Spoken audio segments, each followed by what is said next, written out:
Last week, we were caught full on in the preparations for our world trip and went through quite an emotional roller coaster. I'm starting to feel some emotions. Some emotions? Some anticipation. Anticipation, how's that? And on departure day, even made a spontaneous appearance on TV.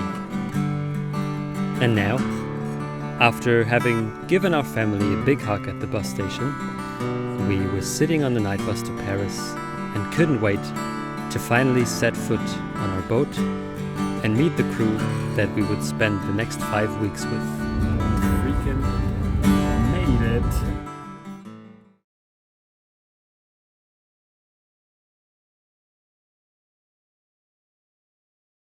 So now we were sitting on the night bus to Paris and pretty much ready to set sail. And no, you're not getting that. And pretty much ready to set sail, but the Atlantic didn't want us yet. Since we were starting in Les Sables-d'Olonne, we first had to cross the Bay of Biscay. And where December is the best time of year to cross the Atlantic, it is the absolute worst time of year to cross the Bay of Biscay. And so we were kind of stuck. Yeah, and where the departure kept on delaying, our skipper sent us messages daily with updates of the weather forecast. There was the biggest storm of autumn in the Bay of Biscay, and we needed that 3-day time window to safely cross from Les Sables-d'Olonne until the first port in the north of Spain. So to sweeten up our waiting time, we texted our friend Pamela just a couple of hours before going on the bus to Paris, and she replied immediately and invited us to stay with her. So the next morning, we made our way through Paris, loaded with our 2 backpacks, guitar, and 2 other bags full of sailing equipment. Made it to Paris! After a happy reunion, we went on to her tiny studio on the campus of HEC, a prestigious French business school outside Paris. In the next days, we cooked together, ate baguette and camembert, and wandered through Paris, inhaling the cold winter air, filled with old and new memories. We visit some markets in different quarters, and go to the cinema to watch Flo, a documentary about a French sailing heroine, Florence Artaud. We ended up enjoying Pamela's hospitality and company for 4 days, and are so grateful for the new memories made together.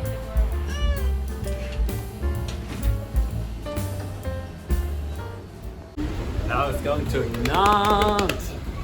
We just said goodbye to Pamela. We had some amazing days strolling around Paris, watching good cinema movies. For my part, spending yesterday in bed and being sick because I ate a freaking whole camembert in a restaurant as an entree. Who would offer a molten camembert as an entree?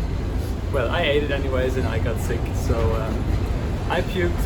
And but that made for a nice cozy day in Pamela's home yesterday.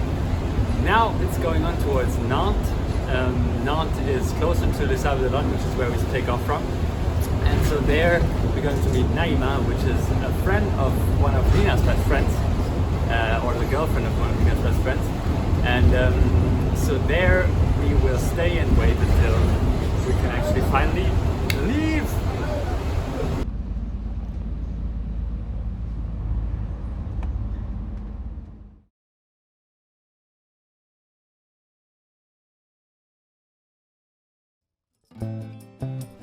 In Nantes, Naima generously accommodated us in her flat that she shares with 2 other women.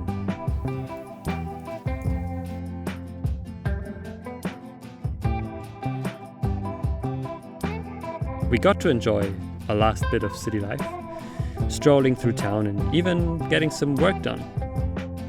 We just had our first working session on our trip because it turns out at some point you do actually have to sit down, choose videos, edit videos to make it all accessible to you. We baked some bread, trying to revive Nina's sourdough. Despite not feeding it, you can still kind of bring it back to life. and patiently waited for the go signal from our skipper. And currently, every day we receive a message from our skipper with the current weather analysis, and yeah, it just seems like every day is like, well, I don't see any possibility to start in the next 3 days. And right now we're already talking about that he doesn't see a possibility until mid of next week, which would be like the 15th of December. Yeah. And we wanted to celebrate Christmas on the boat. Well, we're gonna celebrate Christmas here. What's the problem? Would be nice as well. We ended up saving vegetables on the market together and transforming them into pickles. Another treat for the pantry on board. On the last evening, we went to a concert at the University of Arts, where Naima would prepare galettes.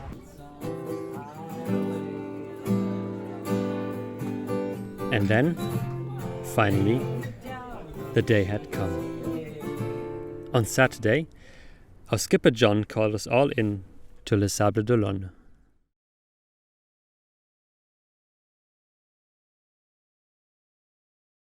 So the boat we had found a passage on was a yacht delivery of a new catamaran that was ordered by a charter company in Martinique but built back in France in Les Sables-d'Olonne. So John, the skipper, had reached out on the platform Find a Crew, which is somehow like a dating platform for sailors, just 2 weeks before he had initially planned to depart, because 2 of his initial crew of 5 had to cancel spontaneously.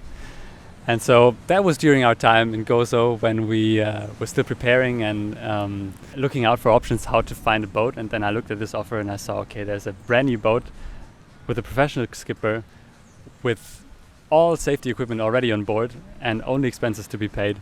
And I was like, Nina, that's the boat we're going to cross the Atlantic on.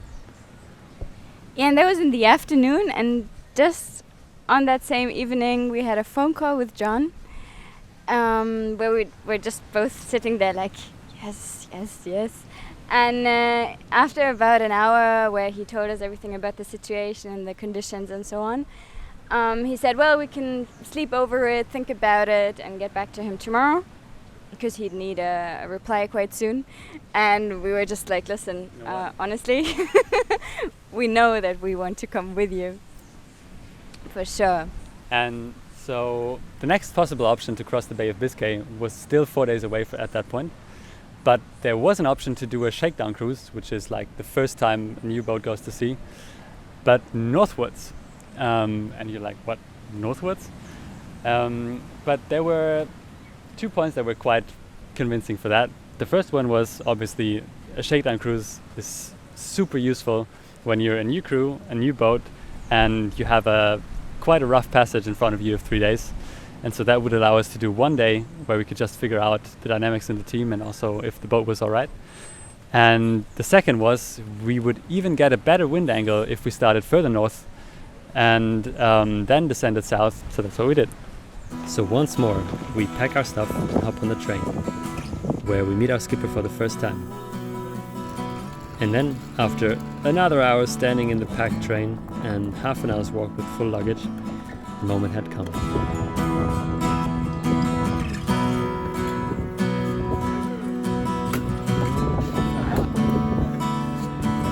So we just arrived in Les Sables-d'Olonne, and this is like our first minute on the boat basically. And we just got to know Eric and Guy also. So this is just so crazy to finally see these faces after like being weeks and months in preparation, and it just feels so good. The vibe is so good. The boat looks amazing. I mean, obviously it's a brand new boat. Everything still smells like plastic. It's all untouched. It's all white. So it's a bit, we feel quite special to be on the boat. And it just looks like we're in for quite an amazing time in the next month.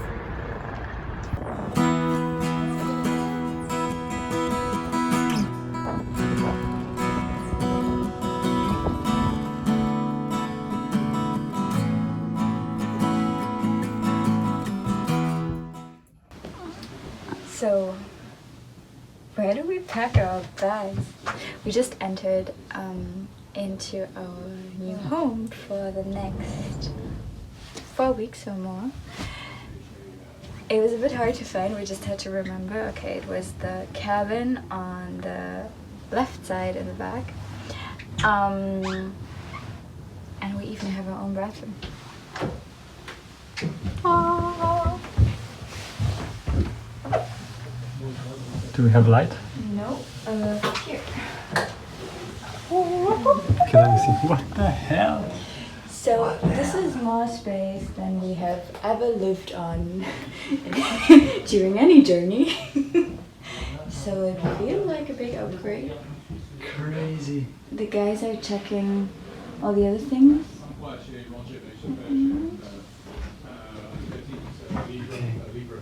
So, where do we sleep? On this board. Here. We actually have, like, the bed is bigger than our tent. So we're really being spoiled. But yeah, this is where we're going to sleep.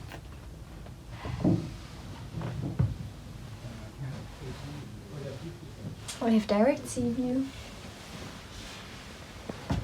Watch the ships. Waves.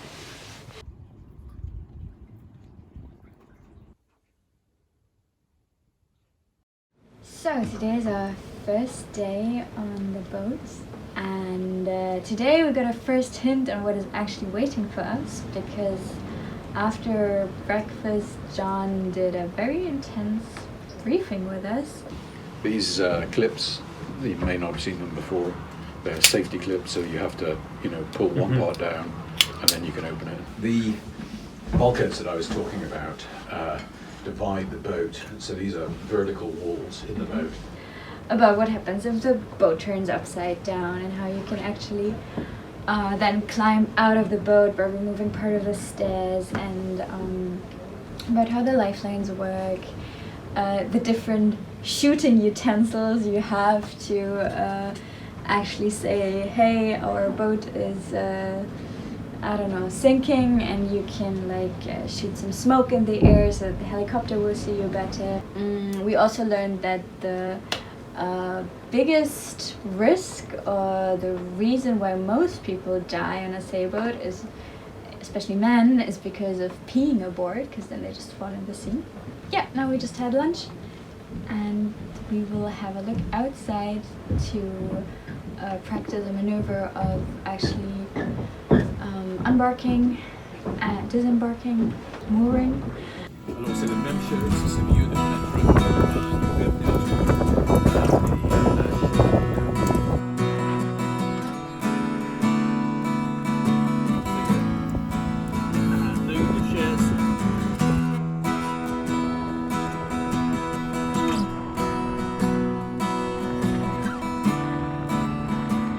In the evening, we rechecked the weather forecast, which confirmed that we could finally leave the next morning.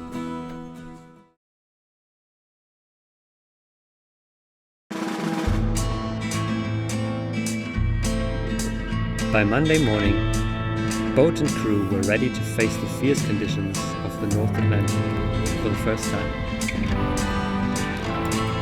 I've eaten like a full plate of muesli and milk. Who pukes first loses today. 7 meters forward! With boarding the boat that evening, for me personally, a dream came true. A dream that I had kept since at least 10 years. Everyone who knows me knows that I am a sailing fanatic and that I've been dreaming of crossing the Atlantic for years. After years of watching YouTube channels like Sailing La Vagabond, Magic Carpet and so on, I just couldn't believe I was now in for the same adventure.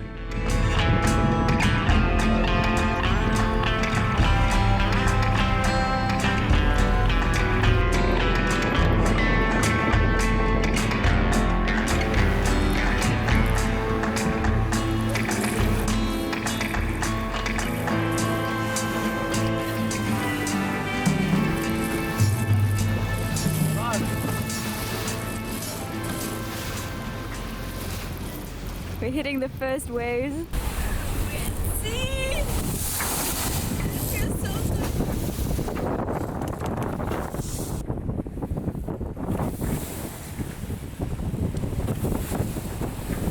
Oh, die Welle ist größer als unser Boot.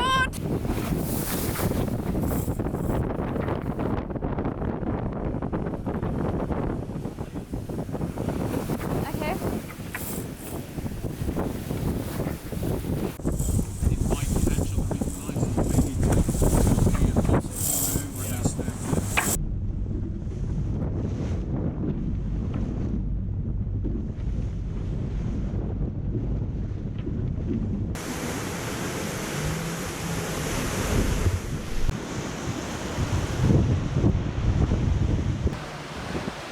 I was feeling Cold. I vomited 3 times, but every time I feel better. that's a cycle.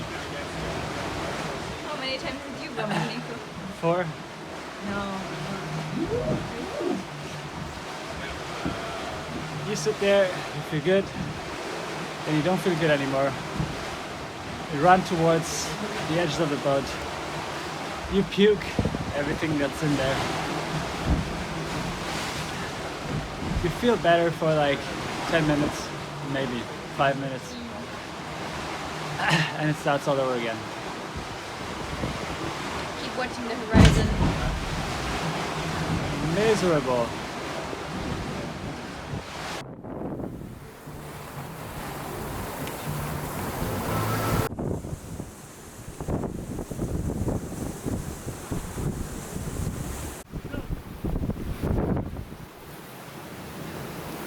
Hello. So it's 12 o'clock. We've been sailing for 4 hours. Nico is a bit seasick. I'm sick. And a bit green. Can you see? And I also vomited 3 times, but it actually really helped. The rest of the team, Guy's taking it quite well. He's having a nap upstairs. Eric also vomited, but now feels better. And John is fit as ever, and also capable to sail the boat on his own, because it's an autopilot, and we might have to reef soon because the wind is picking up, and we hope to be in Quiberon by 10 o'clock. Alright, I'm back at it again. After about like 2 or 3 hours of just being absolutely miserable, I'm now back at being quite okay. And now this is just about, look at the sun. So, After 12 hours of constantly being shaken by the waves, we finally came around the headland of Quiberon, and the sea was getting flatter. Pretty shaken, tired, but still full of adrenaline, we came into the marina and successfully moored alongside. We were in for a good night's sleep. Next week, after getting groceries and some small repairs, we dared to make the jump over the Bay of Biscay. Here, we do all the provisioning for the big crossing We just hope that we won't start eating each other. and explore Bayona for a few days. All stocks being full, we set off into 30 knots of wind, of course to La Palma in the Canaries. land inside!